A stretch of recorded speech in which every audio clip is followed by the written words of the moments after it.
All right. Test. Test. Test. What do you call it again? Convincing idiots. Convincing idiots. Called it ham gravy. I informed them that I sided with the Statman, not just anyone's opinion, the Statman Brian Fisher. These kids today. Jingle All the Way is in fact the best Christmas movie of all time. I need to get Grandma a present, and my herpes is flaring up.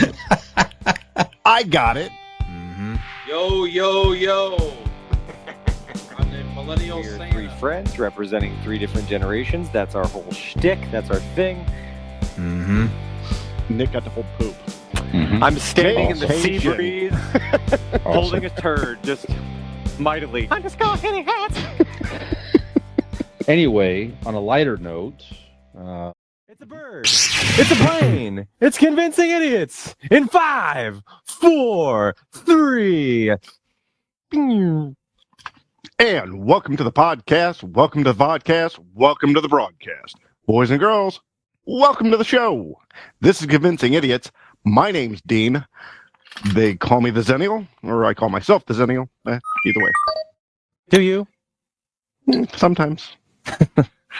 Brian Gen X.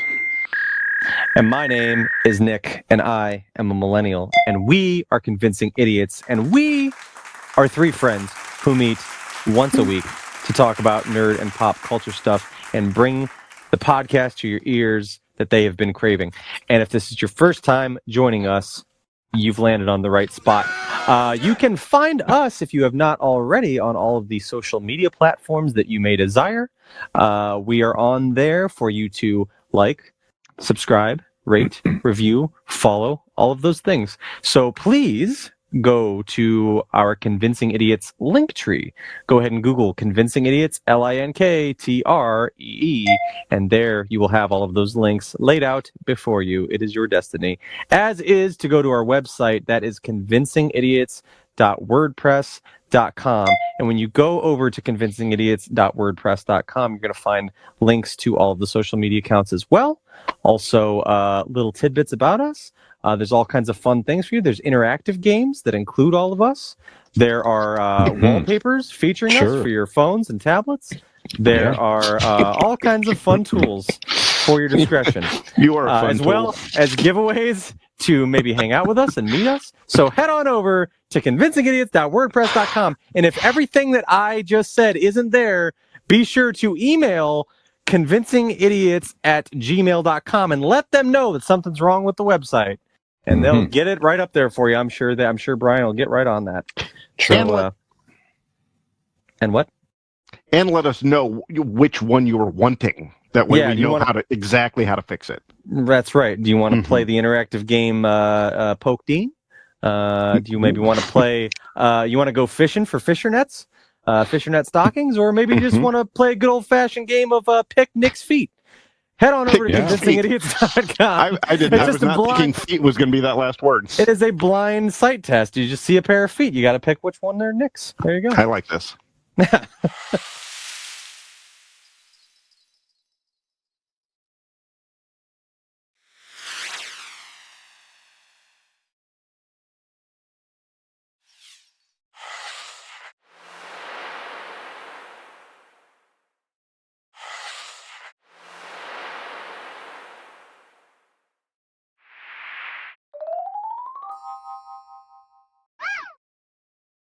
We're workshopping it. We'll get it there. Yeah, anyway. It's our version of the interactive porn that's out there. That's right. You know? Absolutely. What you do to the pictures with his feet are your problem. Yep. Yes. That's right. That is exactly right. So in the meantime, we know what Brian's going to be doing this weekend. It's going to be getting our website up to speed. But what I want to know is what Brian's been doing the past weekend. I want to know what he's been doing before all of this. What have you been up to, my friend Brian? Yeah, nice weekend last weekend. Allie had a nice dinner. And if you're in the Akron area, northeast Ohio area, it's not Uncle Tito's. Mexican restaurant. No, it is Uncle Tito's. Tito's, not Uncle Tito's. Tito's. Jeez, I know the name of the place. Jesus, great. So just Google Uncle Tito's, Uncle Tito's. I don't know why I'm thinking Uncle Tito's. It's not Uncle Tito's. It's Tito's. Tito's in Akron. It's delicious Mexican food. So great service. Had this huge burrito. It's terrific. And they make fresh margarita there, not mix. Very, very good stuff. Great service. Make sure you ask for the Uncle Burrito and the Uncle Rita. There you go. Yeah, that's right. Burrito.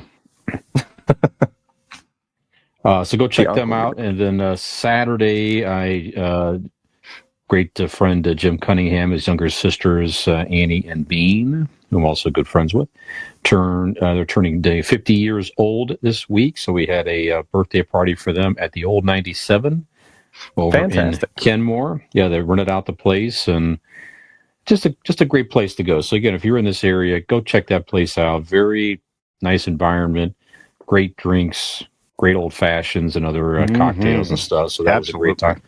And Easter was a nice time with my mom and I went over to Allie's lovely parents' home in Stowe. So we had a nice family dinner there and hung out, relaxed. So just a very nice, relaxing Easter Sunday with family. So that's what I did. Very nice weekend. How about you, Dean? How are you? I'm well. I want to start off this show on a personal note. Wednesday, I was involved in a conversation with Brian and Megan, my girlfriend, and they both agreed how much, and this wasn't even a bit on the show, this is how much I interrupt during the show. So tonight, I'm going to workshop. I am going to not interrupt through the whole show. That is my promise to all of you. I will try my hardest. That's a big promise. I was going to say. I realize I'm interrupting you there by saying that, but see how difficult it can be. It can be difficult. It's only fitting. But I got that out of the way. Okay, what did I do? I went to an escape room Saturday with Megan and Lynn and Mike. That's Megan's mother and her husband.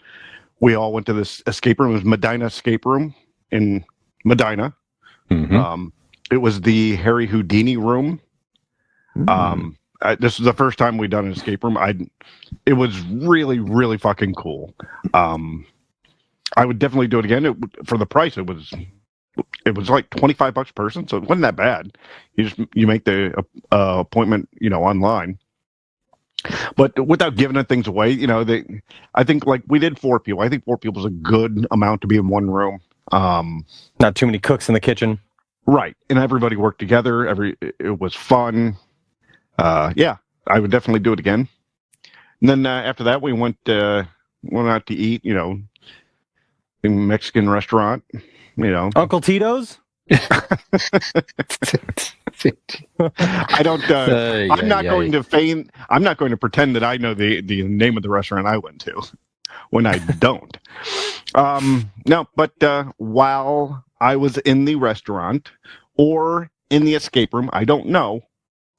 My brand new car got hit by another car. Oh no! Yeah. I totally forgot you got a brand new car. That's how new it is. It's so new I haven't even seen it. Look at it. Shit! Somebody hit it.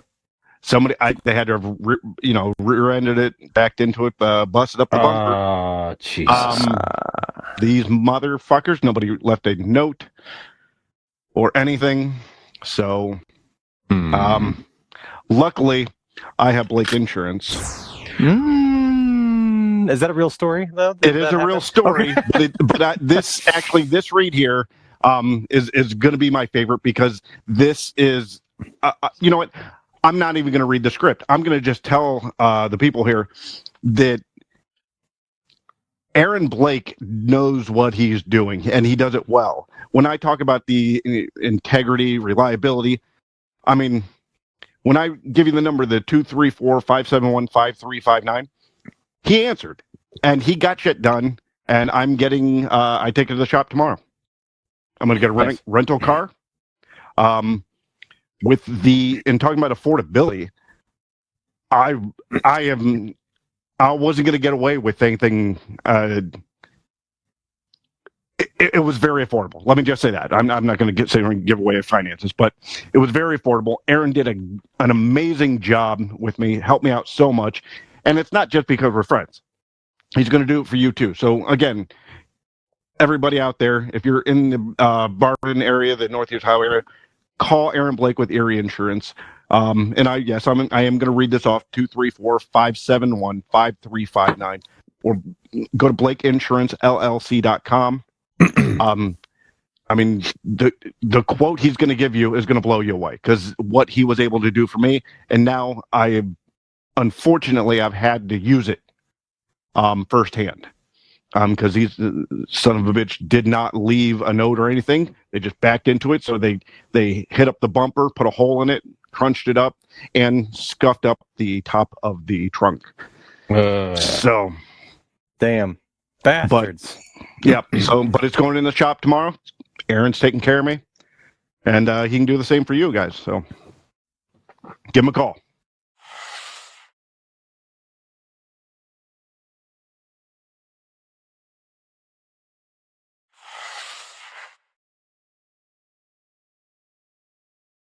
All right, nice. So yeah, other than that, I watched a bunch of shows, which we'll get to in a little bit.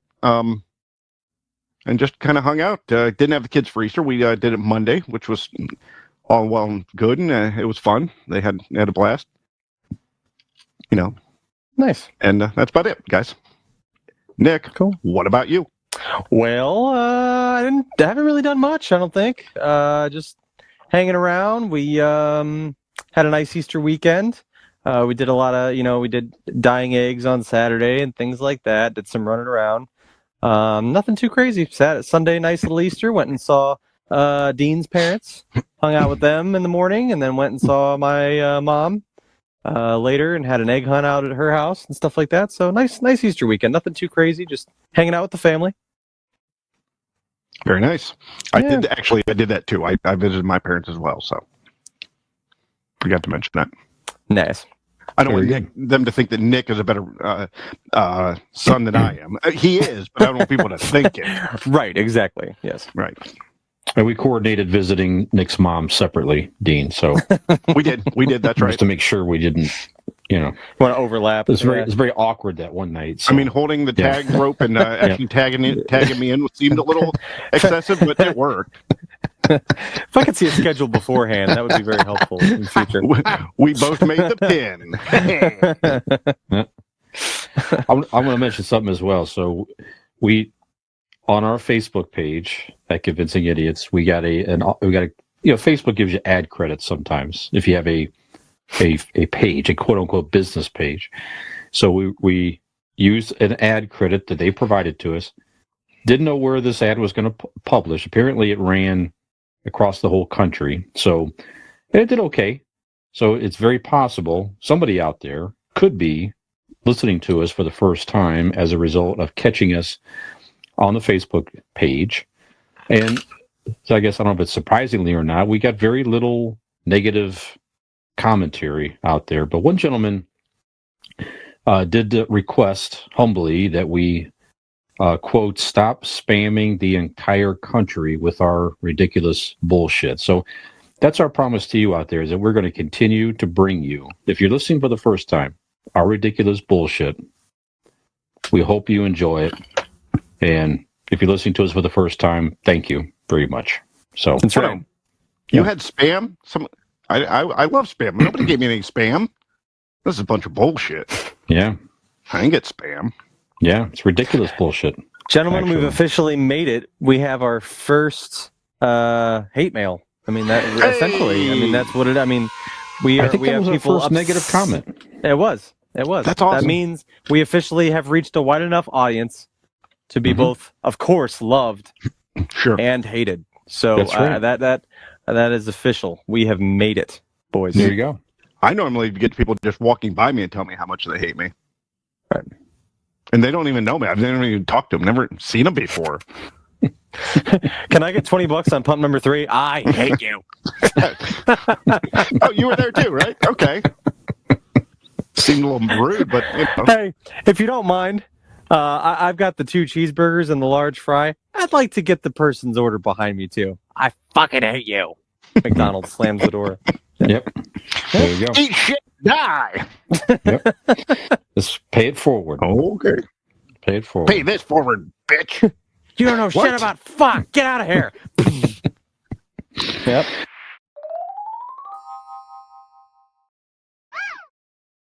All right, so Dean, you mentioned you saw a couple shows. What did you watch over the past week, sir? Yeah. Okay, so And there's some Yeah, idiot reviews. Yes. go ahead. idiot reviews. Real quickly, did you guys, one of you see or watch that This Is Pop on Netflix? I'm not. Mm-mm. Okay, it's kind of the retrospect. This was the one I watched the episode about Boys to Men. I thought one of you had seen it, but maybe that was something else. But it just kind of gives a brief 45-minute thing on the Boys to Men and how they got together and stuff. Okay. Okay. Like of the group, or is it of a certain song? Okay. No, of the whole group. And then each episode's going to be a different, like one was about grunge, one was about, it was called This Is Pop. So, they take popular music or whatnot. And if you guys get a chance, I highly recommend it. It's a very entertaining, sweet, much more emotionally sweet than I was expecting. But The Atom Project on Netflix. That is, what's his name? Adam Levine. No. Adam Driver. Ryan Reynolds? Ryan Reynolds. No, not okay. Ryan Reynolds. Yeah. Okay. It's about it's time travel, and he goes back and he has to. Do the thing with his younger self. Yeah. Yeah. Very cool. Very sweet. It was cute. You know what I mean? It wasn't. When. It had some action in it, but I do enjoy the time travel stories and whatnot. But no, that was fun. I would recommend that. And then what was it? This Flag Means Death on HBO Max. I saw that out there, but I haven't checked that out. Was that the sequel to American Sasquatch? No, this is Part HBO 2. Max. This Flag Means Death. Okay. Taika Waititi is in it. He plays Blackbeard. I know I've mentioned him before, but he's also the one who's done Thor: Love and Thunder. He's the writer and director of the upcoming Thor: Love and Thunder movie. But he plays Blackbeard. It's kind of slapstick-ish. It's like a rich guy. Rich guy goes out he wants to be a pirate, right? And yes. He gets a ship and a crew, and he just doesn't really know what he's doing. Right. And he wants to be called the gentleman pirate. It's silly, but it's fun. And then we binged the whole first season of The Flight Attendant. Again on HBO Max, Kaylee Cuoco from The Big Bang Theory. Mm-hmm. She plays a flight attendant, obviously, given the name. She's kind of an alcoholic. She is an alcoholic. And some bad things happen in the beginning of the first episode, which leads to hijinks and chaos throughout the whole thing. Again, I know I'm being vague, but you really need to at least watch the first episode to understand why I'm being vague. But I highly recommend it. Nick, actually, I should text Robin because I think she would love it. Out of anybody, I think there's definitely up her alley. Okay. So The Flight Attendant on HBO Max. I was a huge fan. I'm definitely season 2 has already started, so we're about to get into that and take a look at that. But that's my idiot review. Nice. Very cool. Nick, have you seen anything? Well, yeah, you know what? I revisited a classic on Friday. I have seen this movie, but my boys had not. So on Friday evening, we watched Ice Age. That was I watched that for the first time in years. I haven't seen much recently, so that's what I'll review. But I thought Ice Age. Everybody knows Ice Age. Everybody's familiar with the movie. It's been around for a long time.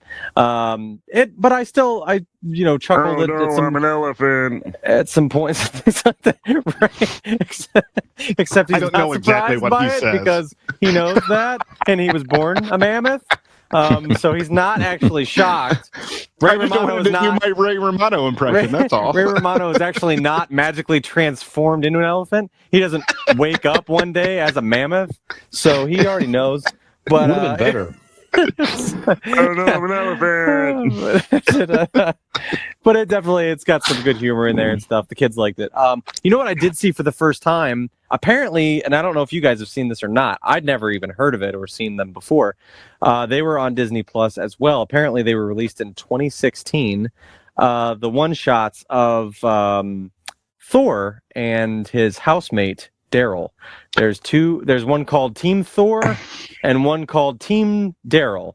And the one called Team Thor is basically, it takes place, I believe, after Civil or before Civil, after Civil War takes place. It kind of explains why he wasn't in the movie Civil War. Like he complains about neither of the two calling him. Right. Makes it a bit. Yes. Yeah. I reviewed this about a month ago. Oh, did you? Okay. Yeah, because there's not just that stories. There's like 4 other ones. If you look at those shorts, there's like 4 other different little shorts. He just happens to have the one with 2 episodes, so to speak. Yeah, hilarious. I mean, absolutely hilarious. And then the Team Daryl one, which features favorites of the show, Jeff Goldblum as the Grand Master, and now Daryl has a new housemate, and it's the Grand Master. Have you seen these, Brian? I have not. I've seen them in the menu, but I keep forgetting to watch them. Yeah, they're hysterical. It's only they're only short. 5 or 6 minutes. I mean, they're really not. Maybe 8. They're not long at all. But God, they're hilarious. Especially, I didn't think that they would be. You know, the one with the Team Daryl would be as good because there's 2 parts of Team Thor, and it follows him around, and they're hilarious. Chris Hemsworth's, fantastic. We're all familiar with his portrayal of Thor and, the humorous side of Thor that we see. So that was really funny. But man, the one with Jeff Goldblum was perhaps even. I was in tears. I was actually in tears watching that one. So definitely recommend those. I just wasn't really aware of them. And when you've talked about them before, I'd probably just completely forgot about them. But those were really funny. Or that, yeah, it's very possible. But watch the episode with Coulson. It's one of the first ones, but throughout the movies, he is who he is. He plays kind of the whatever agent. But in this episode, he's a badass. Yeah, he's pretty kick-ass. There's a whole scene that you're like, oh shit! I would rather seen him in that role throughout the whole kind of the whole movies. But yeah, it was good. Yeah. So, what about you, Brian? That's about it for me. I didn't see a whole lot. What about you? Watch anything interesting? I did. There's a new series. I saw the first episode on Amazon Prime. Josh Brolin, Outer Range. Oh, how was that? So, it's interesting. There's 2 episodes that's dropped so far. I'll be pretty vague here, so I don't have any spoilers. Basically, Josh Brolin is a rancher, has a huge farm out in, I think it's Wyoming. And just eerie, just senses that something is off, something is weird. And he goes out and he finds this giant sinkhole on his property that seems to be like defy space and time, basically. So that I'll just kind of leave it there. So it's just setting it up for what is it? What is the sinkhole and what is it? It's a I hear that's a lot like your bed. That's right. Yep. Sinkhole that just defies space and time. That's right. That people go into and never return from. You just lose all sense of time. You don't really know or care what day or hour it is anymore. Yep. Well, with that much sexiness, you can't. It's just a mess of whiskey breath and chest hair. It's just a haze that comes over you. You gone, baby. You gone. That's good. If I ever have like a book. Whiskey breath and chest hair. That's it. That's the title. You just coined the title right there. That's the Life and Times of Brian Fisher. Now the question is what sort of sexy pose does you get on the book? Because the words are here, and he's going to be like leaning up against it, maybe like this, or with the chest hair out. There's a lot of options. Maybe side profile, right? Like tuffed out, white background, tuffed out. Brian's shirtless, has a pair of black Levi's on and some cowboy boots, and one foot is kicked up behind him. I like it. I like that. Like against the wall. Cigar and a drink. Yeah. Mm-hmm. You do got to be careful though with the backdrop because I'm guessing.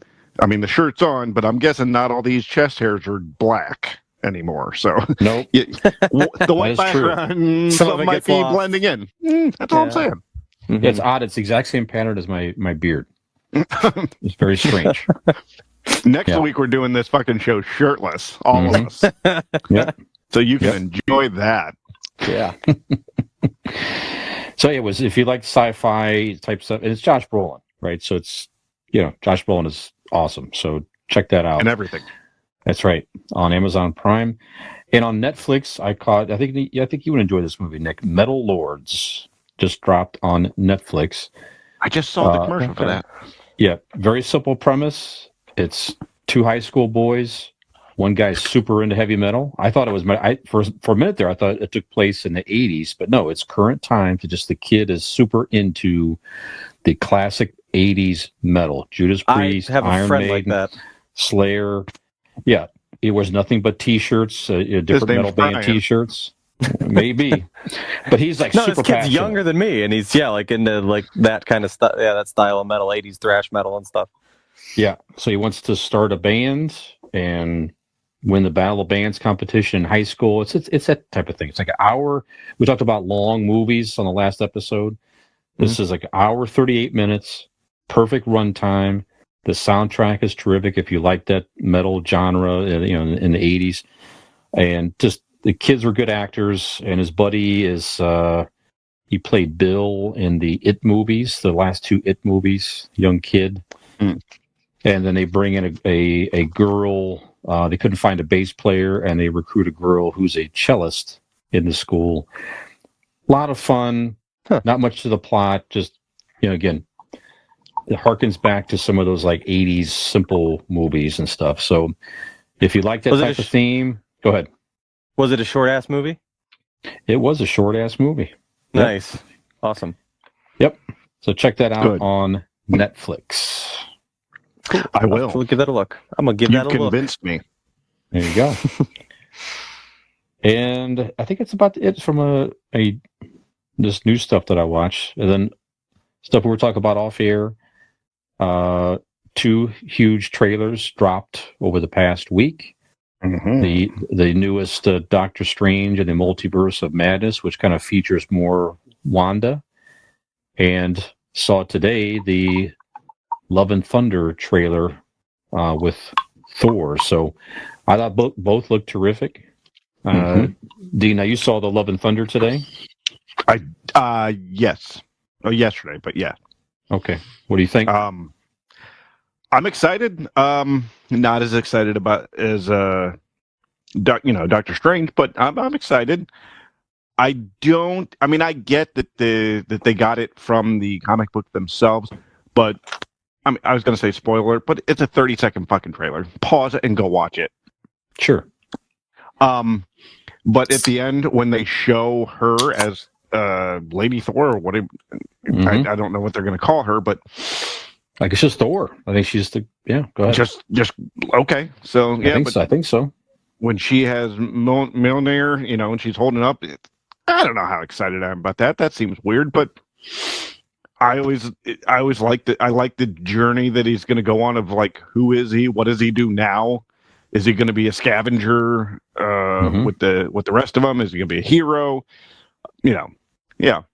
But I don't know how he feel, and I know this is petty, but and I don't know how I feel about him with the hair back. I thought he would look more badass with the cropped hair. You know what I mean? Yeah. But, I did like that. I guess it's just the going with the classic comic look. I guess. Yeah, but yeah, I'm excited about it. Yeah, it's cool to see the Guardians of the Galaxy.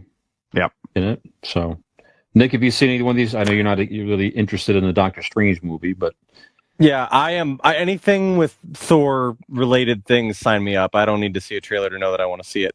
And especially anything. One of the main takeaways I had after the last Avengers was like, give me a movie of more Thor and Rocket interactions. That's what I need. I need more Thor and Rocket in my life. Give me a whole series on that. Give me, movies, whatever. But yeah, the Thor movies, I would say, as far as I'm a big fan of the Black Panther movie, and then all the Spider-Man movies have been amazing in my opinion. But I would say of the other than Spider-Man, the movies of a singular superhero that consist of more than one movie as a set. The Thor movies, I guess is what I'm trying to say, have been my favorite. Like I've enjoyed all three of them very much. Probably the second one most of all. But yeah, like I just love Chris Hemsworth, love the character and the portrayal. Which one was the second one? The Dark World was the second one. Okay, Yep. That's the one I didn't see.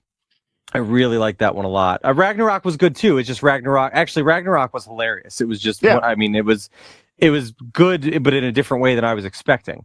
That's Taika Waititi. He did that. Okay, yeah. But I mean, I'm pumped. Yeah, any of the Thor content, I'll eat that up. Very cool. Allie hadn't seen those. We went back and watched. Oh, really? She hadn't seen any of the Thors, so I rewatched all three of them with her. And I'm like, I enjoyed them more than I thought. I know the Ragnarok was a whole different vibe and everything like that. But even the first two, I'm like, these are actually pretty good. I mean, good storyline with him and Loki and Odin. I don't know. They're just better than I remembered. So if you haven't watched those in a while, definitely go back and check those out before the new one. Yeah. But I think you could do a Thor and Rocket Disney Plus 6-episode, special season, whatever. I think it would be delightful. See what kind of shenanigans they got into when they were off together and doing, whatever they do. You could even do, like, each season is a different couple that lives together for whatever reason, and make it a comedy. You could do some little bit of action here, but make it a comedy. Who's two people that you, besides Thor and Rocket, that you put together that might be a little, interesting to see? You could do Spider-Man and Doctor Strange. Their chemistry was fun together. Yeah. Mm-hmm. Hulk and he and Tony Stark were good together as well. Him and Iron Man, same kind of dynamic. Yep. Yeah, that'd be fun. Yeah. I like that idea. Yeah, it's cool. I'm pretty smart. I haven't got them yet, but I'll give you reviews on them later. But two new comic series out there that are on order. So they've rebooted The Amazing Spider-Man yet again. I've lost count how many times they've rebooted The Amazing Spider-Man. So they go so far, they kind of reset him. So they kind of reset him back to what it appears to be the more classic Spider-Man with the classic villains. With Mary Jane. So when I get they brought in John Romita Jr. to illustrate. So when I get that, I'll give you some rundowns with that. But again, it looks very good. And Flashpoint Beyond. So Flashpoint, that's kind of what the new Flash movie is based on. It's sort of the DC version of the multiverse, where the Flash has traveled back in time because he could run so fast, and he kind of breaks the timeline, kind of messes stuff up. And there was a whole very unique comic series around that event a few years ago, one of which changed Batman's reality to where Bruce Wayne was the one killed in the alley by the criminal, and Thomas and Martha lived, and Thomas Wayne went on to become Batman. So obviously he's an older guy becoming with Batman, and Martha in that storyline actually, in an interesting twist, became the Joker in that universe, which is very interesting. She kind of lost her mind at the loss of her son and everything else. But anyway, so Flashpoint Beyond picks up the story of Thomas Wayne and his Batman adventures. So limited series, looking forward to that. So when I get that in, check that out, I will let you know, but seemed pretty cool. Cool. That sounds very interesting. Yeah. Go ahead. Thank you. Now I have a question. Pardon me, I would like to please speak. Well, this is a very respectful and non-interrupting Dean, raising his hand to get in the mix here. I wouldn't want to interrupt anybody and cause such a ruckus. My question Yeah, Meg is... kind of let him have it a little bit. Really? At the bar a little bit. Yeah. Okay. Yeah. Go ahead. I didn't know if it would offend so many people. So since it is, I'm going to be more respectful to my co-hosts. Bro So hosts. Mike, sorry, what were you saying? Bro hosts. Bro hosts. I like that. I don't know. Now I'm going to interrupt. I don't know what to do with all this. So basically, you know what this means, Brian? Either one of us can speak and he'll just shut up. And we're going to have all kinds of free space to talk and just, I don't even know. It's like when you clear out a room of all your junk and you're like, I didn't even know I had this much space in here. I don't even know what to do with all this. Wow. Okay. Dean, go ahead. And so I was thinking on what you had talked about, I don't know, 20 minutes ago. You were talking about Spider-Man and they rebooted or revamped the series. Now, do you think that could be simply because they know that people like the Spider-Man as the teenager? And so once he gets to a certain age, you're like, well, now you're getting into a weird, different sort of Spider-Man that people don't really care for. They care, whatever focus groups or whatever they look at, want a youthful Spider-Man. They want that neighborhood teenage Spider-Man. So once you get to a certain age, let's bring it back, start it again. We could do different things, here and there with it. But maybe the youth is the reasoning. I think that's definitely a part of it. I mean, they had taken him so far before where he was an adult. He had to be, was running his own successful company, so they kind of went a whole different route with Peter Parker. He was actually a successful businessman, using his genius intellect to run this business. It was like a scientific research type company or something along that line.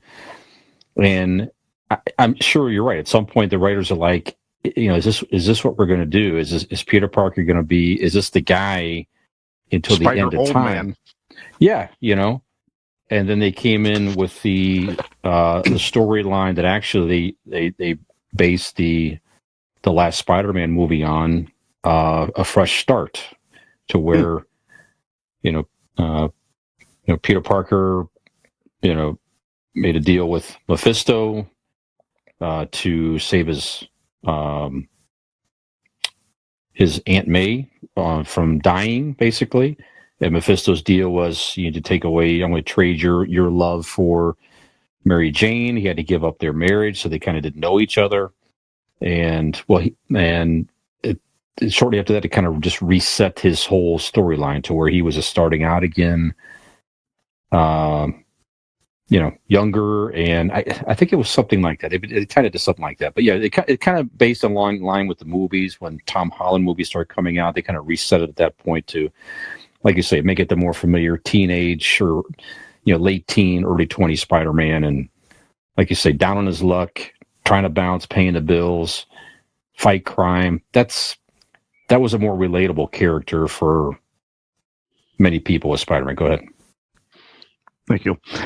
So what it could be is it's kind of like what they're doing with the movies now, where he's now in the apartment by himself, trying to just do his thing and fight crime. Exactly. Yep. So it'll be interesting. Yep. Okay. We did have one mention here, just a significant passing in the world of pop culture, or pretty significant. I know, Dean, you and I are Seinfeld fans, and we talked about Estelle Harris passing away a couple weeks ago. She was most known for playing the mother of George Costanza on Seinfeld. Right. And the last actress who played a parent on the show, Liz Sheridan, just passed away over the last few days as well. And she was best known for playing the mother of Jerry Seinfeld on the show.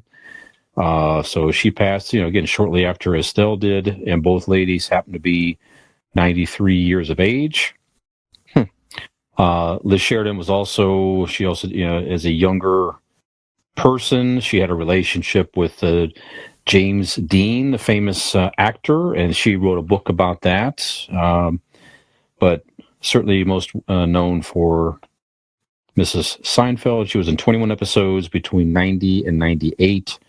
I don't know. I thought she was a great character. She was sort of the polar opposite of Estelle Harris as far as the mom characters were concerned, but she was great and a good balance with the actor that played Jerry's father. She had good dialogue with, between her and Jerry. So definitely one of my favorite characters on the show. So Nick, I know you've never seen a Seinfeld episode, but Dean, any thoughts on Ms. Sheridan before we close out the topic? Like I said last week, I mean, look at the body of work. Not only did she get to, live all of these movies but she got to fuck James Dean. So I mean, sure, pretty good life, right? That's not bad. She wasn't she? Let me. I was actually, while I was looking up, because I was trying to look this up, because if I remember correctly, wasn't she Mrs. Ochmonic in on Alf also? Oh shoot! I want to say that she was in another sitcom. Yeah, let's check that out.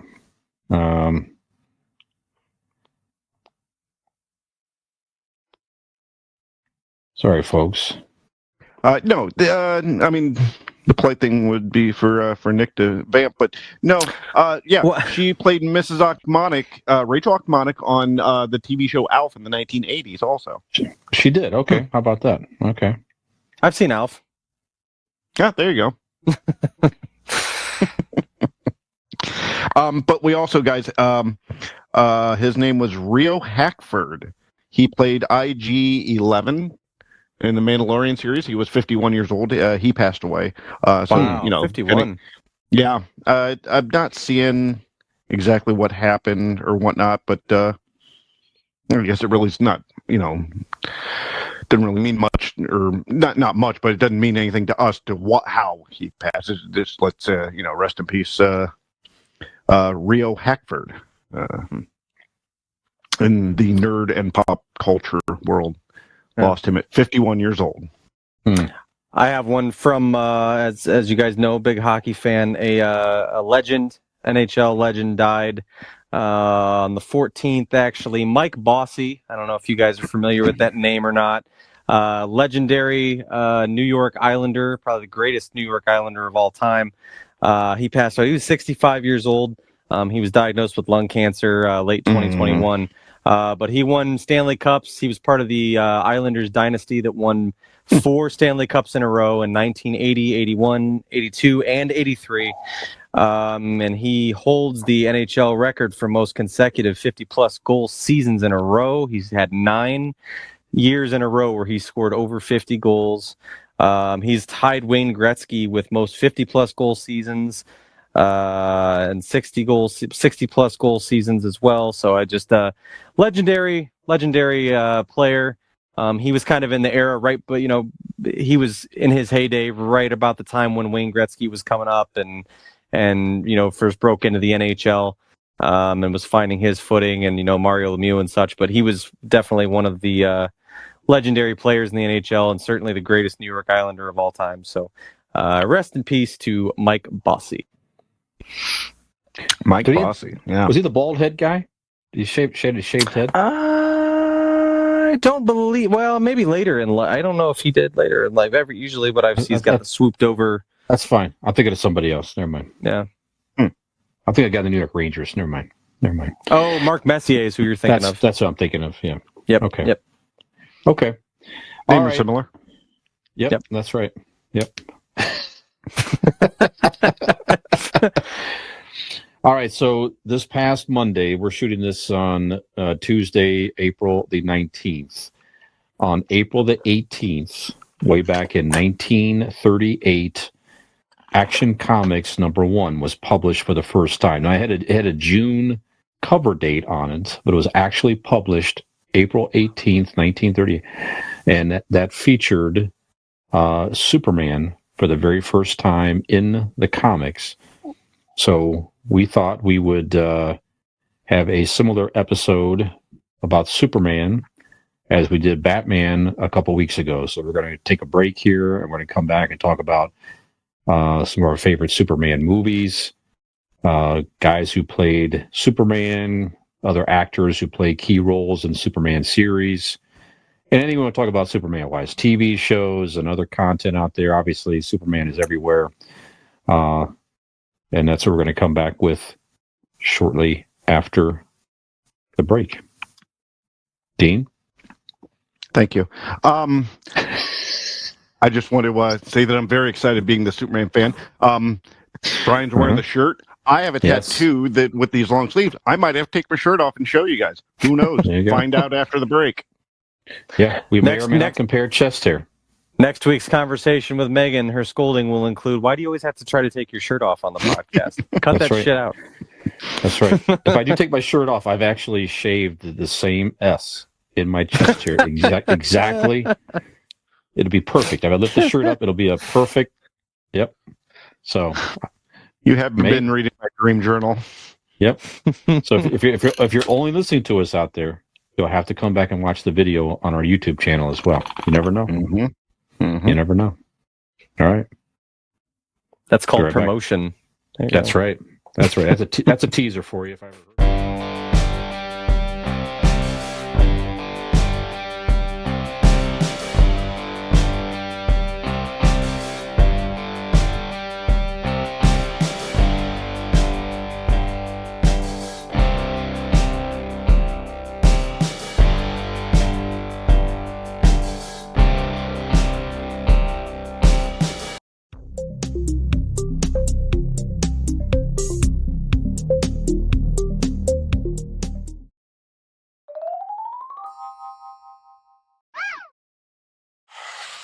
Meanwhile, at the Hall of Justice, three idiots are about to embark on a magnificent, powerful conversation about the Man of Steel and also about Superman. That's right. That's right. Yep. All right, so Superman, I guess I mentioned before the break, Action Comics #1 was published April 18th, 1938. Had a June cover date on it. That was his first appearance. And we are in the, if you listen to us at all, you know that we are in the Northeast Ohio area. Superman was actually created by two guys up in wonderful Cleveland, Ohio. So Jerry Siegel and Joe Shuster. Jerry was the writer and Joe was the illustrator. They had different ideas of what the character was going to be. They kind of pitched him different ways. It was just a character called the Superman. It was not the Superman we know today. It was like a guy that got powers, and then they kept developing the character. They tried to pitch him to newspaper comic strips, and they couldn't, he didn't take off there. And then finally, a guy was interested to put it into this Action Comics. And Action Comics was not a Superman comic. It had different, fiction, stories and stuff. But once Superman made his first appearance, then it just became very popular. And then he just kind of took over Action Comics. And to this day, Action Comics is still a Superman comic book. And these poor bastards sold the rights. I guess it was normal practice back then to sell the rights to the character to the comic book publishing company. They sold the rights, and if they were able to retain the rights all these years, I'm sure they would have been set for life. Now they did. They were eventually given credit. So, in the movies and all the different publications, they were named as the creators, and they did get some type of financial awards or whatever from DC Comics over the years, but certainly not what they could have made. Who knows? At the time, there was two guys trying to make something happen, and it was normal practice. It wasn't like they were trying to get ripped off or anything. But Now, when they sold, did they sell to DC? Is that how that came? Is that how Superman became a DC property, or how did that work? Yeah, they sold it. Yeah, they sold it to the publish. Yes, that's basically what happened. Okay. So, but anyway, obviously the character certainly took off, became the very first superhero comic book. I mean, we all know who Superman is. We all know his origin story. But I mean, just in general, and just before we get into our favorite movies and stuff like that. So I've had mixed emotions myself about Superman over the years. I mean, I like the character. He's certainly a good-hearted character. So he's, kind of probably the DC version of, Captain America is the all-American type superhero. The interesting dynamic for him certainly is he's not from Earth. He's an alien, but yet he was adopted by, farmers and, grew up in a small town, had those small town values from his parents, the Kents. Goes to work. I mean, does he have to work and make a living? I don't know, but that's what he does, just to blend in and, be a part of the human race, I guess. What else would he have done, though? I mean, well, Martian Manhunter, the incredible Martian Manhunter, just went about his business as a Martian on Earth and just kicked ass and took names. So he could have done that, I suppose. Brian, do you have a button where he just goes away, or how does that work? Yeah, that's interesting. Manhunter. What would he have done? Would he have maybe worked for the government or something? Perhaps. I guess that would have been an option. Whatever. But no, he just. I mean, if you were like a police officer or a FBI or whatever, you could have used some of your skills as a superhero, Superman, to benefit, right? I suppose they all have to make a living somehow if they're living, with among the normal humans. I suppose they have to pay rent and everything else. I mean, you could argue that he wouldn't have been able to use those powers, though. I mean, because the whole point is to try to. I mean, if he's using his power, it's the same reason everybody else tries to blend in. Is if the humans find out about you, you're immediately going to be turned into an enemy, even though maybe your intentions might be good. They're going to realize the threat that you pose. What with being so powerful and if you're from in a another gunfight planet and you get shot 4 times and nothing happens, how do you explain that? Right. Sure. Okay. And obviously, he's probably the only superhero that.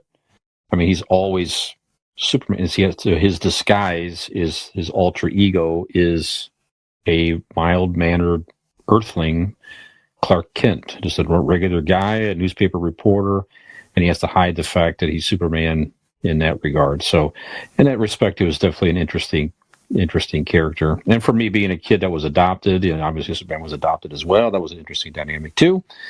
So, but then on that side of it, did you also lift a car off of your adopted parents also? Absolutely. Okay, because that's where I kind of see this podcast here. You being like Superman, Nick being like the mild-mannered, everyday, wholesome, adorable, sexy boy that he is. I like where that went. Yep. And well, and Brian being the hulking, bulking, could beat up anything. Superhero, I would like to also add, Brian can also be shot in the chest and not harmed, not due to being from another planet, but his chest hair is so thick that a bullet cannot penetrate. Little known fact. Little known fact. Yeah. My parents were trying to pick out, what baby they wanted. They looked over and I was, lifting up a car. They just, it was kind of interesting. And they said, we want the one with chest hair. That's how they picked him. Yep. Just had the dark S at the time. No, what is the S for? Sexy. That's a sexy baby. Sexy man, baby. That's right. Why is it gray already? I don't know. It's weird. Because it's a sexy man, baby, dipshit. That's what I said. That's right. Anyway, so Superman, I just had, like I said, I've had different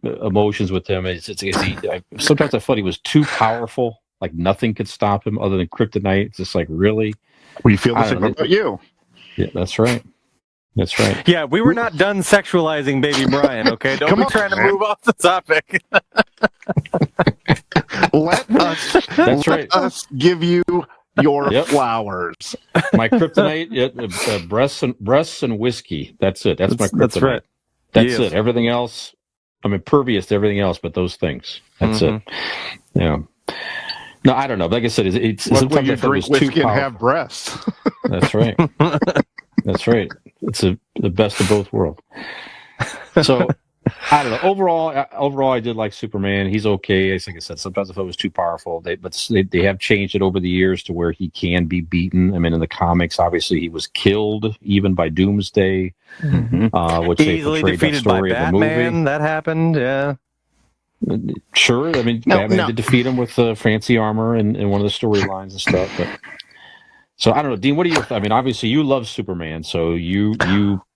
I would do. also. I'm sorry, I don't mean to cut you off there, but I would also like to point one other key defeat out on Superman's resume.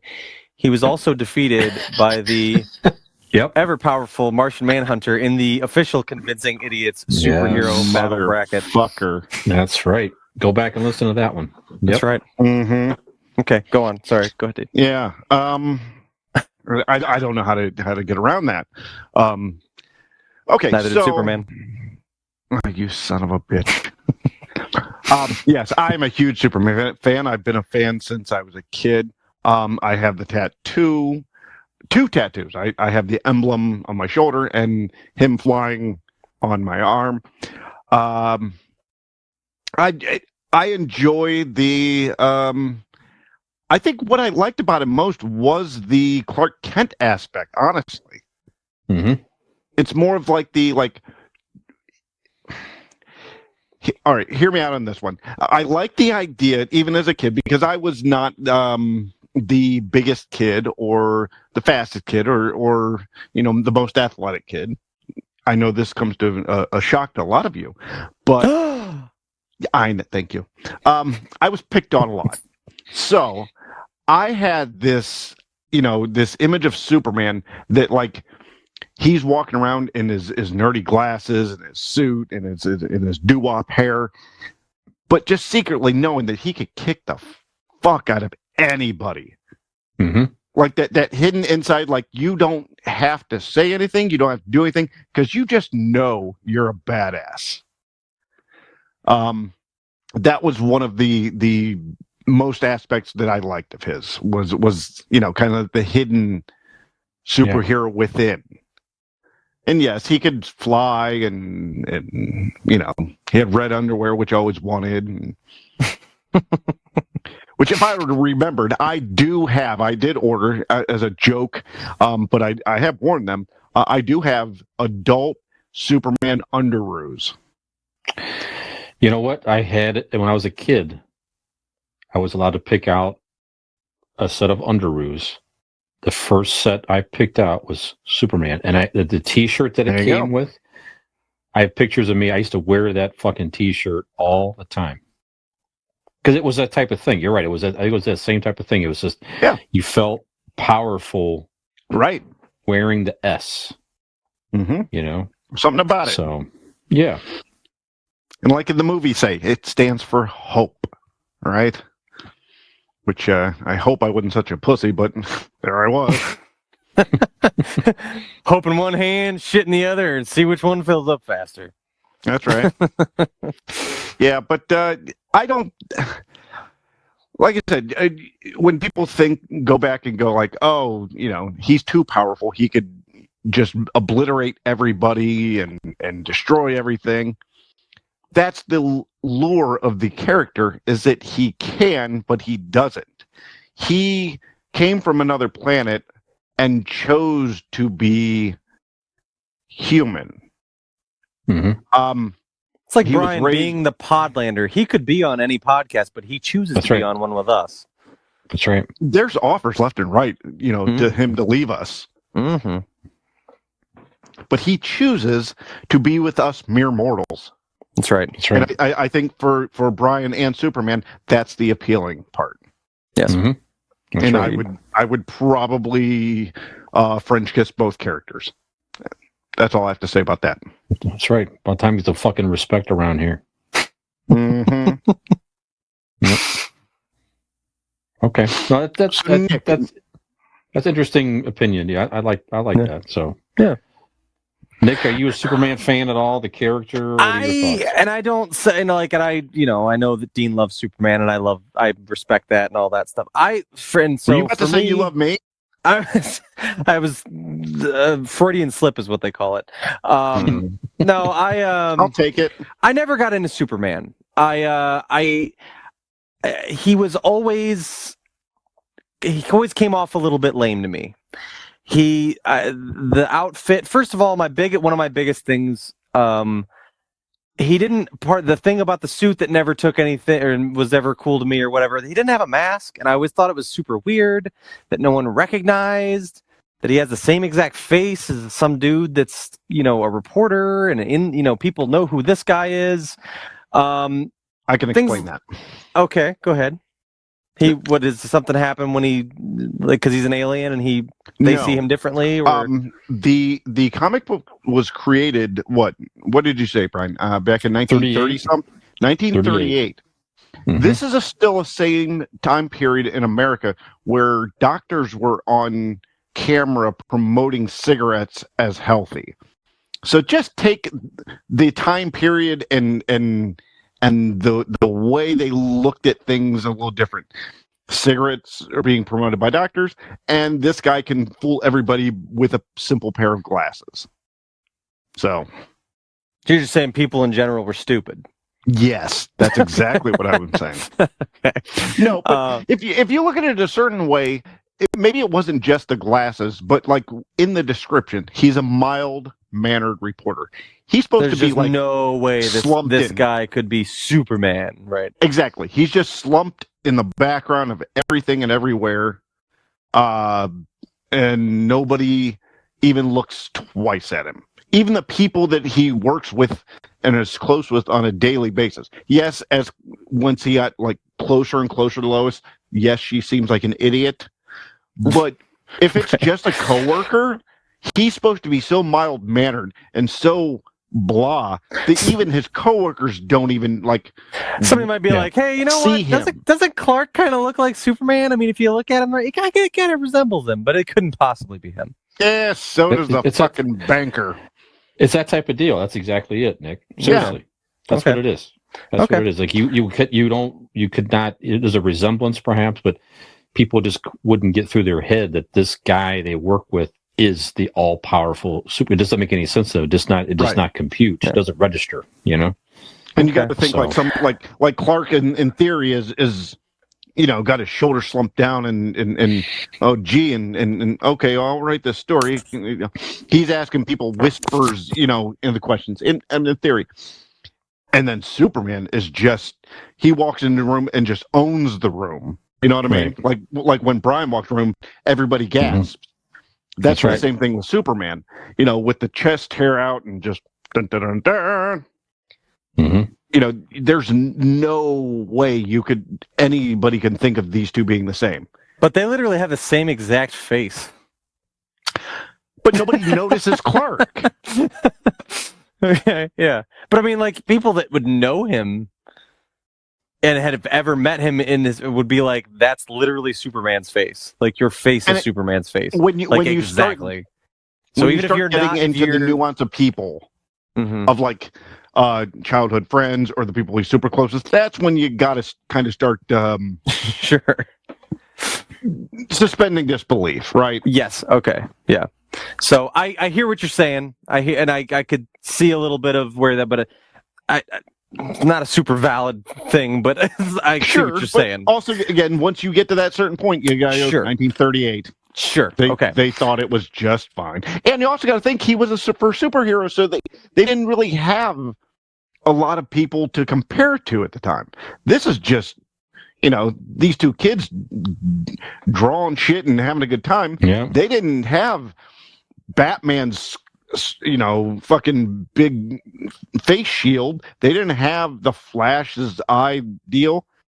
They had nothing to go on. This was, in their opinion, the best they could come up with at that moment in 1938. And for that, I will say, because that was always one of my complaints, was that, like, I'm like, he's just very plain, he's basic, and that's what, but I mean, there's a reason that he is a cliche, because he was the original superhero. That was the base block, that was your foundation, of all that. So, I mean, don't get me wrong, I respect the whole Superman thing. That's cool. Like, I get that. It never resonated with me. There were other superheroes to latch onto that, had cooler outfits, or this, that, and the other. And then, as Brian kind of alluded to, I just felt like they were like, let's throw it was almost like Superman faster than a speeding bullet. Oh yeah, and he can fly, and he has heat vision, and he does everything. And the only thing that can beat him is this thing. Those things though were evolved. He didn't have the initial heat vision. As the comics point, just like a lot of these comic book characters, they evolved and added shit to him. Everything wasn't on him at one time. He couldn't fly in the first comic. When they say faster than a speeding bullet, able to leap tall buildings a single bound, it's because he could jump high. He never could fly until later in the comics. Okay. He could leap with a single bound, meaning he could jump over a building, but flying didn't come until later. Gotcha. Okay.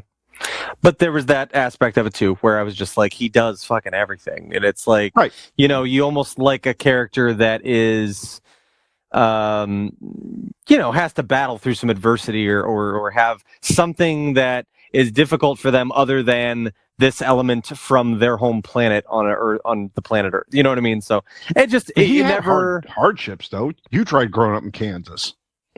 That is true. That is very true. I will definitely give him that. But no, I never really was a big Superman fan. It was, he was just kind of one of those ones. And as you mentioned, he was kind of that Captain America. If I had to pick like a least favorite Marvel character, it's Captain. Sure. Squeaky clean, goody. Like it just wasn't. I don't know. It never took off for me. I didn't latch on to the characters like that. So that being said, when we are having these discussions, I will be asking a lot of questions, as I have only ever seen 2 Superman movies, and they are the most recent ones ever made. So the Snyder Cut? Or not? Why? Okay, so I wasn't including. I'm talking just Superman movies. So technically, I guess I've seen 3 if you include the Justice League. Okay. So I've seen 4. Okay, I've seen the Justice League. Mm-hmm. We're gonna go backwards. I've seen Batman versus Superman. I forgot about that one. I have seen Man of Steel. And I have seen Superman Returns. Superman Returns is the first Superman-related content I think I've ever seen. As far, I'm familiar with like cartoon characters and Justice League cartoons, things like that as a child. But those are on my list too. Okay. Dean, why don't you go ahead then? So okay, where are we going to start, Brian? Let's start with movies. How about that? Okay. Now, this is good. I put this as my Mount Rushmore because I don't have a particular order. Like, I kept looking at them like, I really can't say which one I like the most.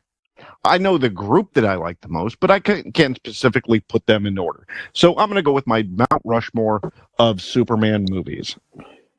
In no particular order, I have, of course, Superman the movie from 1978 with Christopher Reeves, Margot Kidder.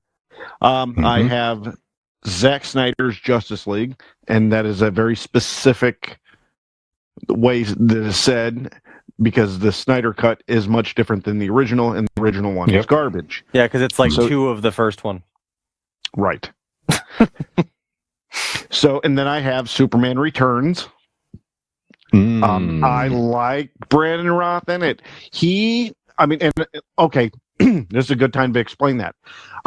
With the writers and director and producer of everything, that movie essentially is supposed to be the sequel to Superman 3. Brandon Roth is supposed to be Christopher Reeve's character. that was my understanding. I may have learned it wrong. I don't know, but somewhere I read or whatnot that Superman Returns is the sequel to Superman 3. So was Superman 3 the last one they made with Christopher? No. Oh, okay. It's kind of like in the one more after that. Kind of like in the Rocky movies, they did a Rocky 5, but when you went and did Balboa, they pretended like Rocky 5 didn't happen. Oh, okay. It's like the Lion King 1.1.5 or whatever. Correct. They just pretended it didn't happen. So Okay. Superman 3 happens. He is supposedly, after he banished Zod and all them, he had left, just flown away and took a sabbatical. And she had a kid, whatnot, from their vacation in Niagara Falls, right? Sex vacation in Niagara Falls. Right. So when he comes back, in theory, from my understanding, Superman Returns is the sequel to Superman 3. And which wasn't the... Superman 3 was Richard Pryor. Yeah. Right. Richard Pryor played Superman? No. He was in it. But trust me, it's not on my list. Terrible. I have Superman 2 on my list because Zod, come on. Yep. From 1981. And then I have The Man of Steel, 2013. I don't care what anybody says. That dude plays the best Superman. Maybe not the best. Different aspects of it. But it's a great movie. I love it. So there's my Mount Rushmore. Okay. Brian, we're going to go with you. But Nick, you said you probably don't have a Mount Rushmore. But No. okay, that's fine. Yeah, that's fine. Brian, what was your Mount Rushmore? And Nick can just ask questions. That's what I'm going to do. I mean, Superman Returns, I barely remember that much of it. I saw it at the time. I'm like, I didn't, at the time at least. I probably need to go back and rewatch it. I just didn't really. It's solid. The only thing that stuck with me was Kevin Spacey being a really creepy Lex Luthor. We'll talk more about that. But anyways, I got Digging Batman from versus personal Superman. experience on that one. Yeah, I'm not a huge I'm fan the of Lex this Luthor movie. to you two. Yeah. Yeah, that's Hey, right. look at that. We've always called you the Kevin Spacey of the group, so there you go. For various reasons. That's right. We just can't keep an intern, ladies and gentlemen. Can't keep an intern. Just keeps resigning. Well, Yep.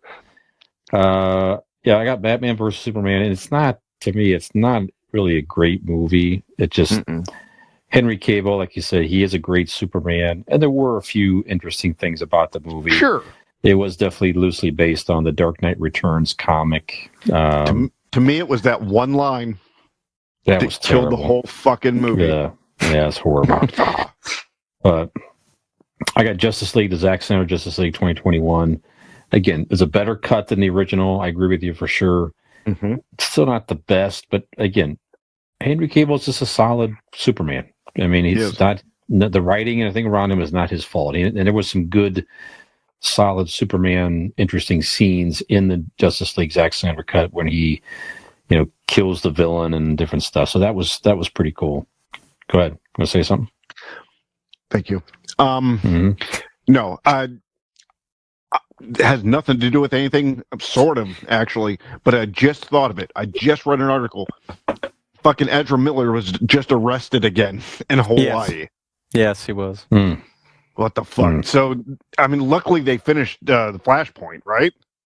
But good luck with the rest of them. Jesus. Yeah, he was being drunk and belligerent. He was yelling at people who were singing karaoke, and at one point he physically tried to remove the microphone from a woman's hand, and they had to And she beat the shit out of him. Yeah, they had to actually had to remove him from the premises and all that. So that's a shame. I really like him. I mean, as an actor, I do it too. just sucks.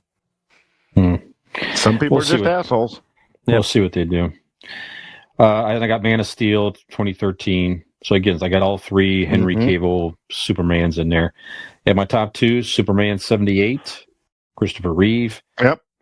I don't Mr. even Spocker. remember a whole bunch about the movie other than the great Gene Hackman and Christopher. And just as a kid, seeing Christopher Reeve come out there and fly, that was pretty amazing. And they sold Superman T-shirts, I think, in the theater. And my parents, bless their heart, got me a Superman T-shirt at the theater. And again, just wore the S around because it just was so impactfful to me as a kid. And then Superman 2 was my favorite with Christopher Reeve. Like you said, General Zod. That whole storyline was interesting. You know, just the whole build-up. Richard Stamp, I believe. Richard Stamp? As Zod. Oh, I don't remember his name, but he was very Stamp, good. I don't know if it's Richard. He was terrific. You know, the whole dynamic of Superman purposely losing his power to try to, Terrence. Okay. What was his name? Terrence Stamp. Terrence Stamp is General Zod, yeah. Superman losing his powers to try to, be with Lois Lane, who he loved. I love the whole dynamic of him getting beat up in the bar. And at the end, when he comes back, that's great. That's great. Goes back and faces the same guy and kind of knocks him through a pinball machine or something like that. And people are kind of staring at him. He's just kind of like, oh, I've been working out. Pumping iron. Yeah.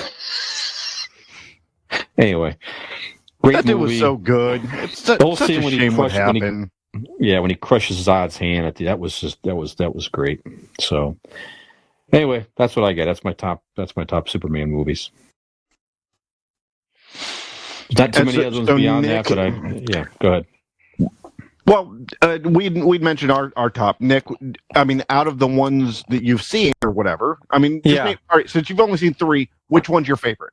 Oh, the one that has Batman in it. Batman versus Superman. Really? Okay. I've never seen any Superman content that I've liked. I will say, if I have something that came out of a Superman movie that I did like, I would say Jesse Eisenberg's Lex Luthor was definitely. I really liked his portrayal of that character. I mean, that being said, I have not seen all the Superman things. Like, there's tons of Superman movies I've never seen, but like I said, I've never seen any of the Superman movies that I've walked out of and being like, that entertained me. Like, none of them really do it. But I would have to say, of any of them, it would probably have to be Batman versus Superman, because, as you mentioned, that one line at the end, like, just kind of made it a mockery a little bit. But up until that point in that movie and the way the movie went, I really remember seeing it in the theater with Dean and really enjoying it. I liked the storytelling up to that point. I liked how they were at odds with each other. I liked, both sides of that. So if I had to pick one, I'd probably say Batman versus Superman. But okay. Just a fun trivia note, Terrence Stamp, who played Zod in Superman 2, was also Chancellor Valor in Phantom Menace. Oh, okay. So, how about that? I'll give it real quick, too, by the way. I caught this on Wikipedia. The name Clark Kent, they took that from the first names of famous actors of the time, Clark Gable from Ohio and Kent Taylor. There you go. Clark Kent. That's where he got his name. Sorry. Just thought that was kind of cool. No, cool. I didn't know that. I enjoy shit like that. All right, so we're going to move on to actors, correct? Superman actors. All right, I'm going to go real quick. We'll switch back and forth first and second here. My actors are Henry Cavill, obviously. Christopher Reeves. Yep. I mean, the movies, I would love to have seen what he could have done in today's writing, directing, CGI type shit. I mean, the guy was a great actor. It's a shame what happened and such. And just the same as shame of what happened, my next on my list is George Reeves. From the TV series, The Superman, who had an unfortunate ending as well. Then I have Brandon Routh. I thought he did a solid follow-up to Christopher Reeves. He had that. He kind of looked like him a little bit, like That's as why a they younger hired him. Christopher. Yeah. They wanted that feel, and he had that nervousness. Not quite the charisma, just coming off him that Christopher Reeves did, but he had the mannerisms. He did quite well. I enjoy Brandon Roth, and then I have Tim Daley. Silence is correct. Who's that? Tim Daley was the voice of the animated series from when we were younger. Nick, that's probably where you know this. Okay. He was the voice. He was also one of the brothers on the TV show NBC sitcom Wings. Oh, yeah. What are you talking about? The straight man. Yes. Yep. Yeah. Okay. So that is my Mount Rushmore of Superman actors. All right, I got honorable mention for me, Danny Dark, who was the voice of Superman in the classic Super Friends 70s and 80s animated shows. So, meanwhile, Danny in the Dark- halls of justice. yeah, he's like, you failed again, Luthor. It was always Luthor. Luthor. That voice is a kid for me is Superman. Anytime I think about an animated Superman other than in the movies, I hear Danny Dark as Superman from those classic animated shows. I have George Reeves as well. Dean. So as a kid, those old serials were on television and reruns. So that was my first exposure. We had the Adam West Batman reruns to see Batman in live action television. And then you had the old Superman serials with George Reeves. And he was fine. He was a good Superman at the time, kind of big build. He was, those were interesting, shows. He was jacked for the time. Mm-hmm. Yeah. Like absolutely. They didn't know how to make muscles in gyms, back then. So for the time, he was a jacked dude. Yeah. He had a good look. He had a good look as Clark Kent. Mm-hmm. And then I got, again, I wasn't super into the TV shows. I didn't really watch them a whole bunch, but just from a well-known and popularity, I had Dean Cain from Lois and Clark. Okay. Yeah.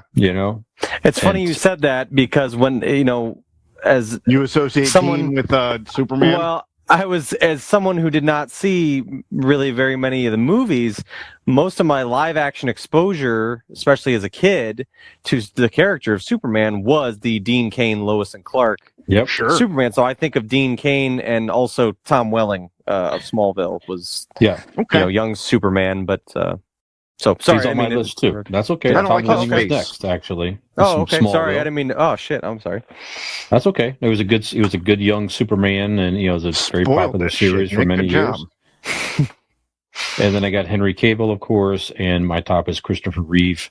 Sure. Like I said, just in my youth, Christopher Reeve was Superman, and Christopher Reeve was, in my opinion, as well, probably the best. At least the way they portrayed Clark Kent and the nerdy. Christopher Reeve was just the terrific alter ego for how they wanted to portray Clark Kent in those movies, with the whole slouching and the glasses and Lois and the whole timidness and everything else. He's what I was talking about slumping into the background of life. Right. He is this stepping over him to get. Oh, I didn't even see you there. Sorry. Oh, you're in the room. Jesus, I didn't fucking see you. He's that guy. George Reeves was a little cooler. He was a little more debonair in his portrayal of Clark Kent. Still great. Mm-hmm. But Christopher Reeves had that perfect background character. But still, it's still Christopher Reeves, and the charisma just shot off of him. So yeah, absolutely. Nick, do you have any favorite Superman actors?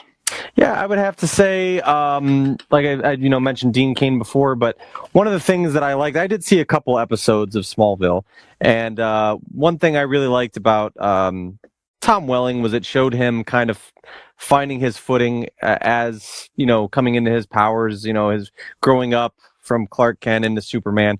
And, you know, as Dean had mentioned earlier, and it never really made much sense to me at the time because Dean said, you know, he couldn't fly at first. Like that was something that came later, and he had to, and they kind of covered that because at first, you know, they didn't say, you know, when Tom Welling Superman, he would come into town and they would say, you know, faster than a speeding electric bike, because he used to ride into town on an electric bike before he knew that he could fly.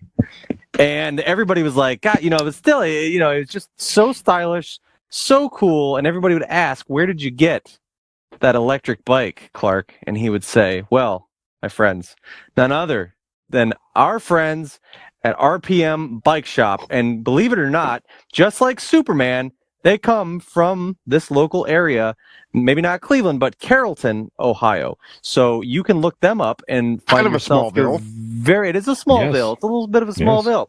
You can look them up on Facebook by searching RPM Bike Shop. You can take a look at what they have to offer you, and you too can ride your own, like your very own rendition of Superman. You can also give them a call at 330-808-7792, and they will hook you up with an electric bike that is faster than a speeding bullet today. Mhm. Not actually faster than a speeding bullet. It's safe, so don't worry. The good people at RPM Bike Shop would never hook you up with something that is not safe for your use, your mere mortal use. So go ahead and check them out. Very good.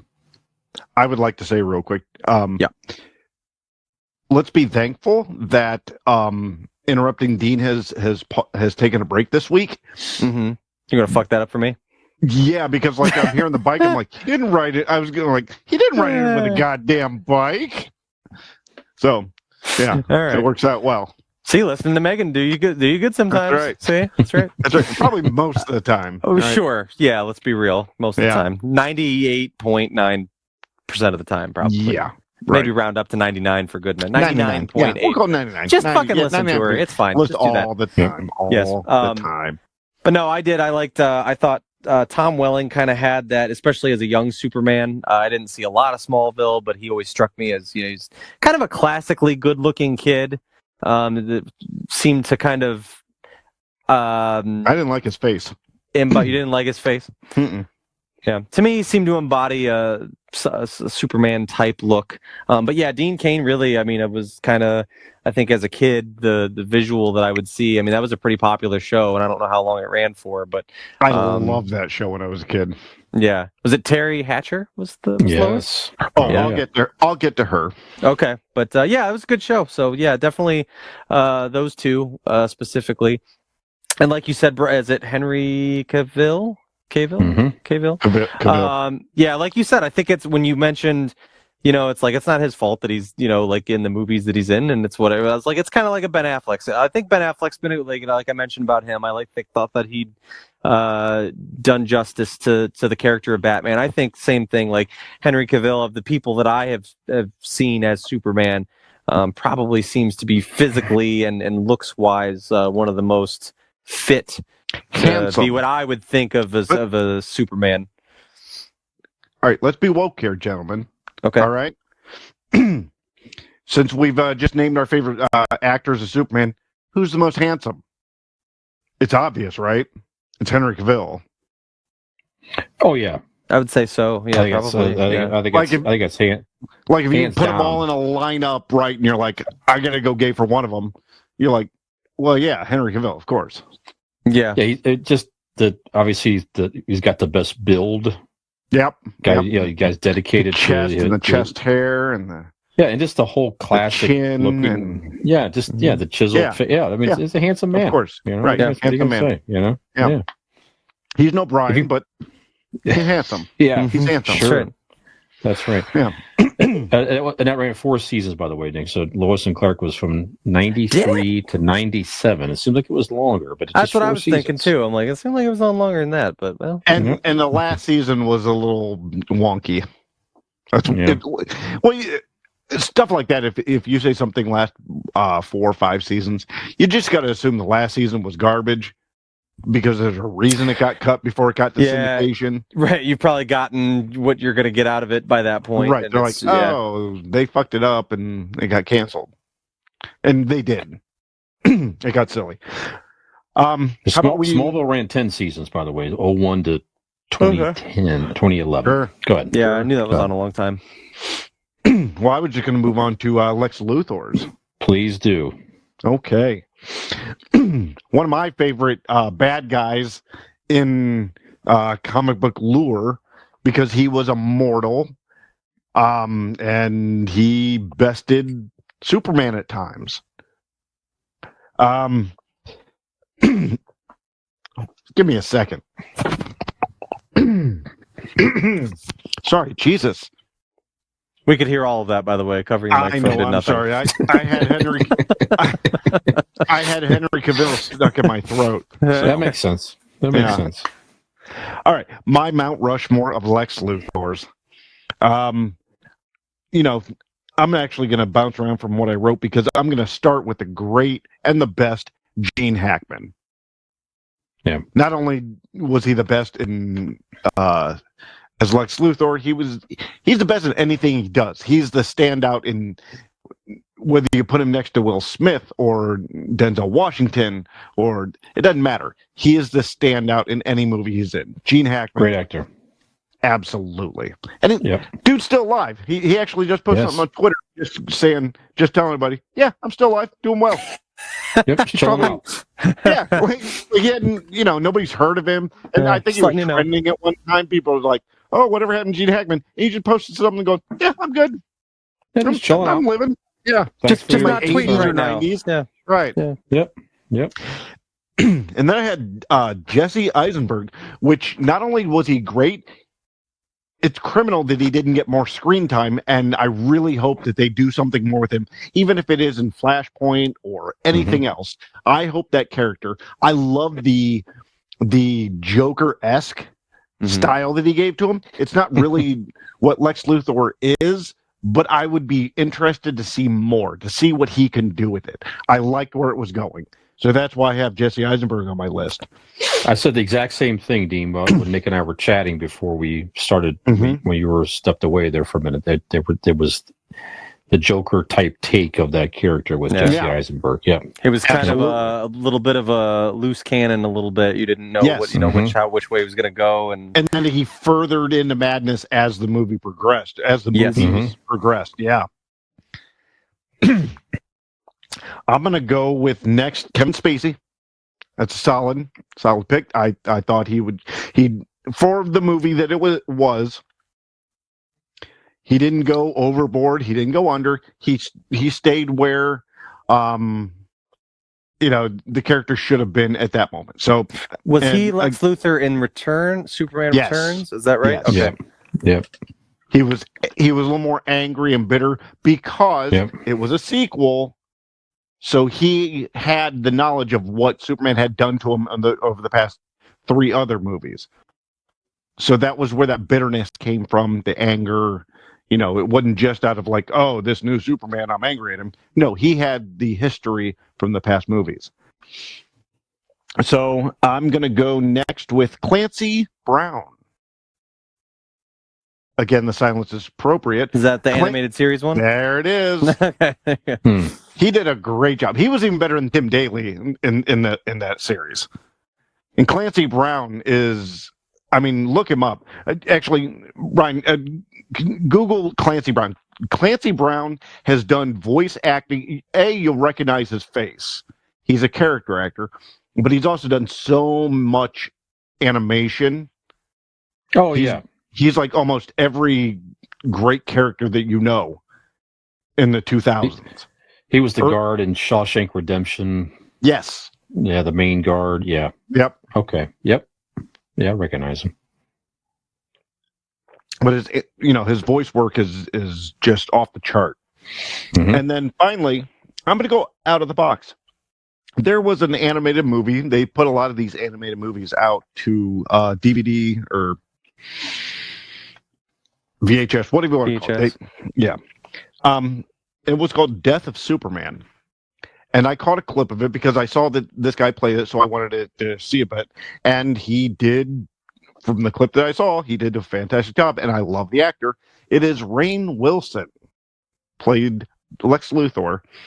in the animated movie Death of Superman. From The Office. Yeah. Correct. Oh, how about that? Correct. So that is my Mount Rushmore of Lex Luthor's. Very good. Yeah, we're similar. My number 5. Thanks. Yeah. Appreciate Wow. I wouldn't go that far, but all I right. never had such a compliment. Whew. Warn a boy before you say something like that. Similar in our Lex Luthor list. That's it. He means in a basic genetic, in a Yeah. biological term. But Yeah. I have Stan Jones. Stan Jones was the voice of Lex Luthor on the classic Super Friends. So they had okay. they had that 2 seasons where it was the challenge of the Super Friends, where it had the Legion of Doom versus the Super Friends. They brought in all these villains and other Super Friends, and they would just battle every episode. Is that the one where they did like the Olympic events and like Balky from Perfect Strangers went up against them, and maybe you had... I think that was Battle of the Network Stars. I think is what that was. I think you might be right on that. I'm sorry. Yeah, but this was a Legion of Doom. That they had the thing that the thing looked like Darth Vader's helmet rose out of the swamp. That was where the Legion of Doom's headquarters was. Yes, it purposely looked like Darth Vader's helmet at the time. But Stan Jones played Lex Luthor, and again, as a kid, any of those characters on that, that was Casey Kasem as Robin back then, and just the voice work on those was awesome. Zoinks, Batman! Yeah, something like that. Yeah. But Stan Jones did a great Lex Luthor there. I had Kevin Spacey as well. I don't remember that is one thing I remember about that movie was the Kevin Spacey Lex Luthor. Very, like you say, very angry and bitter, and was pretty dark there when he was like, he was like stabbing him with the kryptonite or something like that. It was pretty dark. And then I have Jesse Eisenberg as well. Well, he did take Australia from him. That's right. Yeah, from the other Superman 3, right? Yeah. Jesse Eisenberg as well. Like I said, just the more modern take of Lex Luthor as a younger, crazy guy. I have Michael Rosenbaum from Smallville. Didn't we watch the show too much? But I thought he was, again, younger Lex Luthor. You had to see his origin story of him growing up with Clark and how they were friends and became his enemy. That was an interesting dynamic on that show. And number 1, also Gene Hackman. Like I say, just great version of that character. And like you say, it's fucking Gene Hackman. So, I mean, there you go. So that's what I got. Nick, do you have any particular of the movies that you watched or anything, any particular favorite Lex Luthors? Jesse Eisenberg. That's the one I've seen. Okay. Yeah, Jesse Eisenberg. Yeah. Okay. He was That's the one. it. Yep. There you go. This was undisputed. He was my favorite thing from probably a Superman movie. Was I really liked his anything he's portrayal. He's always up good. in that. He's very good. He is good. He's very good. All right. This next list is really just we put it together just for Nick. Nick, this list here is out of Brian and I 1 and 2 listings. Least to most. Who would you make out with? In order. So please go ahead. Okay, between the two of you. Yeah. The most Igor. It would be Igor, probably. Of anybody that's in either one of your houses, it would be Igor. He's down here asleep right next to me. Yep. Totally makes sense. Totally makes sense. Yeah. No. He's a good boy. He deserves a good makeout. He is a good boy. He does. Yeah. He does. And he ain't got no teeth, so it would be quite pleasant. Talking about you, pal. Yeah. Yep. All right. We are moving on to Lois Lane. Actors portrayed Lois Lane in various comic movies and TV shows. Sure. Brian, who do you have?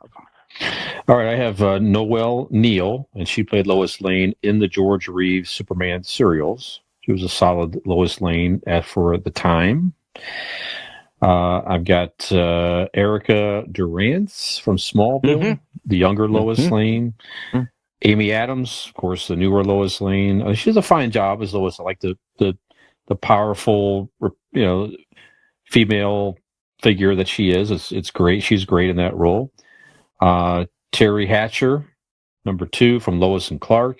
Just obviously a whole different take on Lois Lane, very sexy, sultry, powerful, all that. And number one, Margot Kidder for me, the original Lois Lane in the Superman movies with Christopher Reeve. She played off of him very, very well. And again, just came across as that it is exactly what she is. So she was a respected, well-known reporter, carried a lot of clout within her company, and that was a very cool thing about her, and certainly one thing that attracted Superman to her in the comics and the movies. So that's what I got. Okay. Superman, like myself, we have this in common, amongst other things. We like strong women.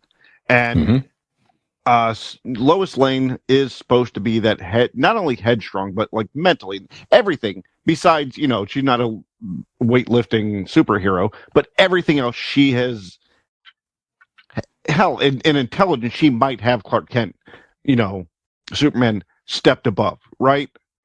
She is that, strong of a character. That's why was so important in those Superman serials. What was her name again that you just said, Brian? Noelle Neal. She put. I mean, you didn't see most, especially in the 40s. You didn't. Most.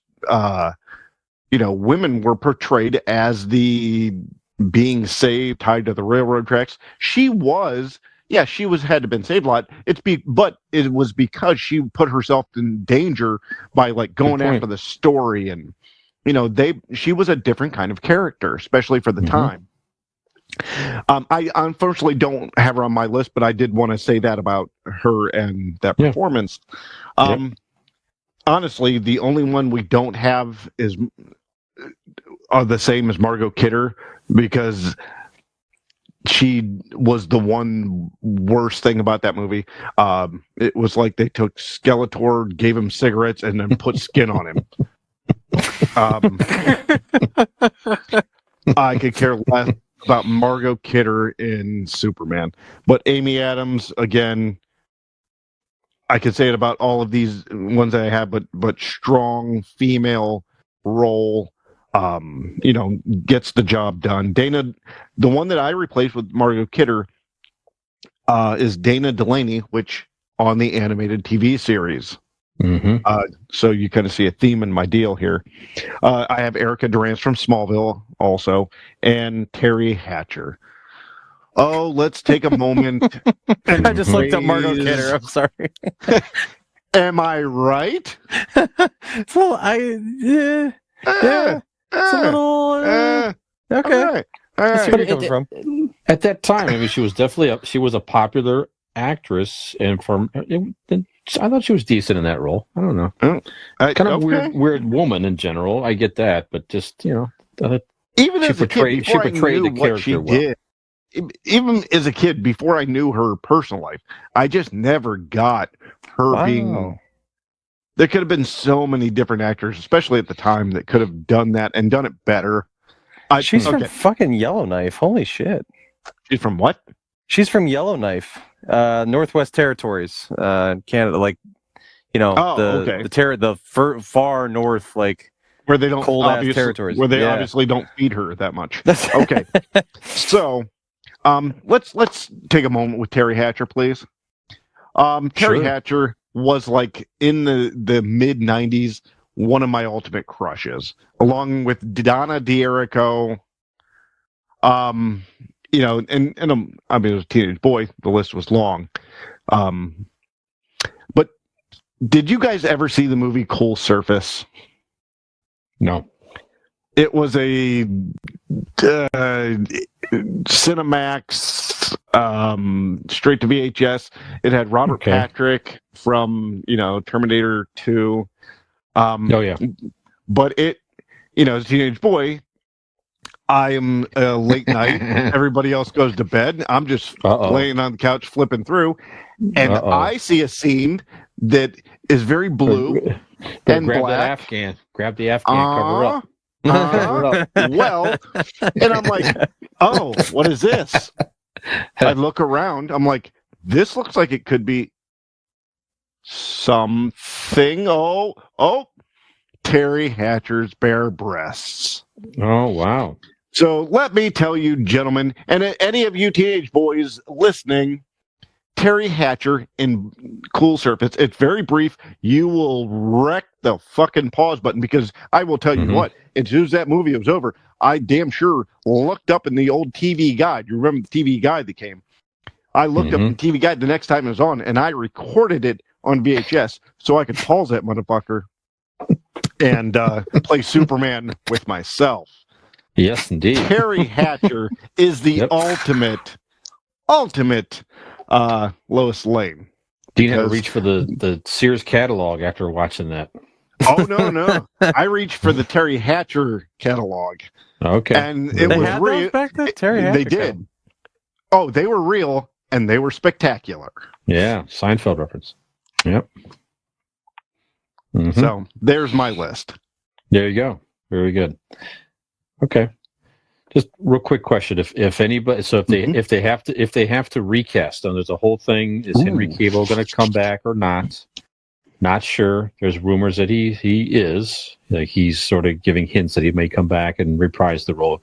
I think he wants to. It's not a matter of that. He does. He does. Yeah. But if they had to recast those three characters, Superman, Lex Luthor, Lois Lane, who might you select? Is anyone comes to mind? You don't have to go in order or anything like that, but any actor out there that you could see playing any of those roles? There were talks of Michael B. Jordan being Superman, which I think would be fantastic. Like badass.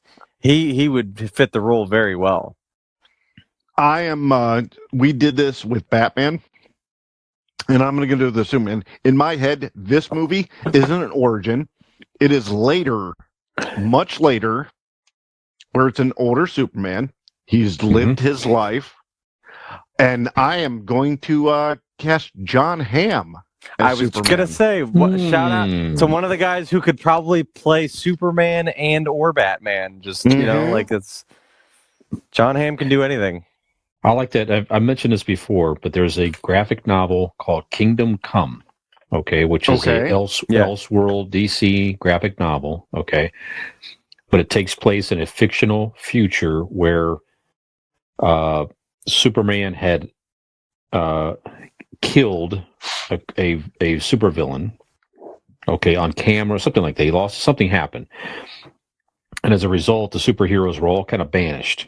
They weren't able to practice freely, so they all kind of go underground. The Sovian deal in Marvel. Yeah, something like that. But meanwhile, a lot of other superheroes were born. They were offspring of superheroes and stuff like that. So you have a lot of people running around with superpowers, but they're just punks and not using their powers correctly. And then in this world, Bruce Wayne, they're all older, right? So some don't really age that much, like Superman and Wonder Woman, but Bruce Wayne is an older man, like an exoskeleton. He can barely move, but he's using other technology to have like robotic Batman and stuff like that. But yeah, very interesting story. But in that storyline, Superman is a little bit older. He's got like gray streaks. Yeah. And he has like the black S, which is like the original S and stuff like that. But I could totally picture like a John Hamm in that type of more grizzled Kingdom Come type Superman role. That would be pretty sweet. Yeah. Now, I got a Lois Lane for you. Now, work with me, guys. It's not conventional, but she has the gumption. She has that strong woman power to her. If John Hamm is Superman, I cast Tina Fey as Lois Lane. Interesting. I like that. Yeah. Now you guys give me a Lex Luthor, because I'm having a hard time coming up with a Lex Luthor. He's got to be bald, or at least look good bald. Yeah. Right. Yep. Because yes, in the comics he had the flowing hair in the beginning, but in my universe, this is years later, older, so he's gonna have the baldness, right? And it doesn't have to be a white guy. You know what I mean? I mean, it could be. I mean, what? I know I'm I know I'm kind of copying off of Ooh. a little bit, but Jeff Bridges, as I was the just thinking villain that. in He's good. Iron Man, I He'd mean, would be fucking good. not a bad Lex Luthor. The dude He was so good. good. He Yeah. looked great bald, and he was a great villain in Iron Man. Absolutely. Yeah. Mhm. I was thinking the exact same thing. But Go ahead. Eldris Alba. As Lex Luthor? Yeah. Yeah. That'd be I interesting. don't even need him bald, but he Yeah. could play evil. Like he could put Sure. He probably could. billionaire, something different, Yeah, I could and see keep that. him British even. Yeah, You know, Sure. keep his accent. I have a little bit of trouble seeing him as a villain for some reason, just because. But he's such a good actor. But he could pull be. it Oh, sure, off. he could. Yeah, Well, he could. It was like a villain in the Suicide Squad movie. He had that type of Well, good Yeah, bad he's type Still role. likable. where he became But- famous in the Baltimore TV series, The Wire. The Wire. Yeah, he was a bad guy in that, wasn't he? I've never seen The Wire. I hear good Okay. things though. It's kind of like Brian. Yeah, I never met him. I hear great things. Yeah, great things. Great things. Yeah. But yeah, I tell you what. Jeff Bridges would Go be good. That's a good one. Yeah. Now in Metal Lords, Joe Manganiello. I'm Yeah, saying his who's name also wrong. going to be Oh. Manganiello, Yeah. But he was bald in Metal Lords. He played Well, he's in DC lore now. He was at the end of the original Justice League. He was in the post credit scene as Straight Shot or something is like Deadshot? that. Yeah. Oh, okay. That's it. I didn't realize that was him. Okay. All right. Yep. Okay. All right. Okay. Good stuff. All right, guys. Well, it is. We could keep talking Superman for a while longer, but it's could. getting late. So I thought we had some good topics, good recommendations, good rankings. Any final words, Dean? Any final words on Superman before we wrap this up here, sir? Not really. I mean, I'm a huge fan. I love the character. I love the symbolism. And I know it's corny in the use of the movie, but I love what the character means of hope. Of that, there's even though he's not from Earth, he still brings the hope because of what he sees around him, what he's grown up with of the human race, and what he sees what could be good. Even though there's a lot of shittiness around us, he sees the hope in humanity. Yeah, if there's one thing I admire about Superman, can you imagine coming to Earth and observing humans and still maintaining hope Sure. Right. based on what you see of humans? I mean, if there's Right. something that I admire about Superman, it's got to be that. That's Yep. I agree. And is it the Impressive. greatest? Is it the singular greatest superhero emblem that exists? Of course. Is there anything better than the S? it's Nope. probably the most if not Iconic. one of, it's probably the most iconic or famous emblems, I would say. So just like you say, it's recognizable. It's powerful. It, like you say, gives you hope, and it's I don't know. Of all the superhero shirts I wear, when I wear the S, it's still to this day, there's still a little something. I will admit, still a little something different about it. Well, So- actually, I appreciate your story so much. I mean, but it makes a lot of sense to us all as friends, because I walked by and I saw Nick at a boner, and I'm like, "Oh, dude, where'd you get that?" He goes, "Brian." Mm-hmm. Oh, Yep, It's a symbol for hope. Yeah. mm-hmm. that's right. So I went to you, and I got one too. Yeah, there you go. There you go. There you Yeah. go. Job well done. All right. Yep. Well, on that note, Nick, you were reminding the folks where we could be found, Yes. sir. Well, if you are looking for more Convincing Idiots content to fill your free time, you can do that by going over to our Convincing Idiots Linktree. Igor knows how to get there. He goes to Convincing Idiots Linktree, LINKTREE. Igor has already liked, subscribed, rated, reviewed on all of the social media accounts, as well as he has gone to our website, convincingidiots.wordpress.com. Do you know why?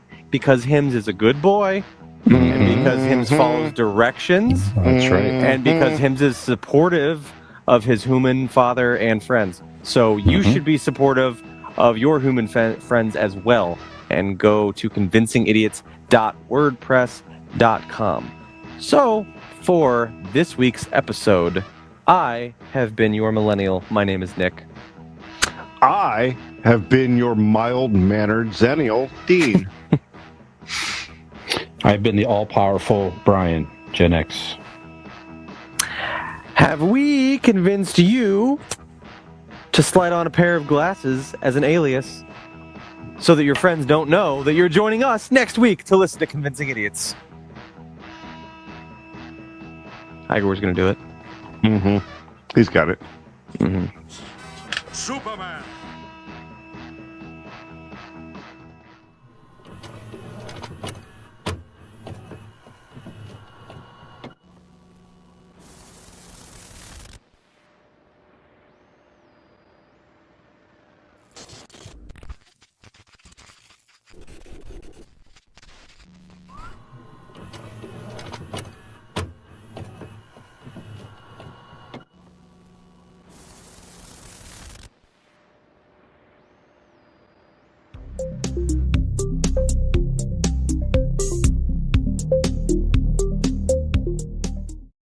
Ham gravy.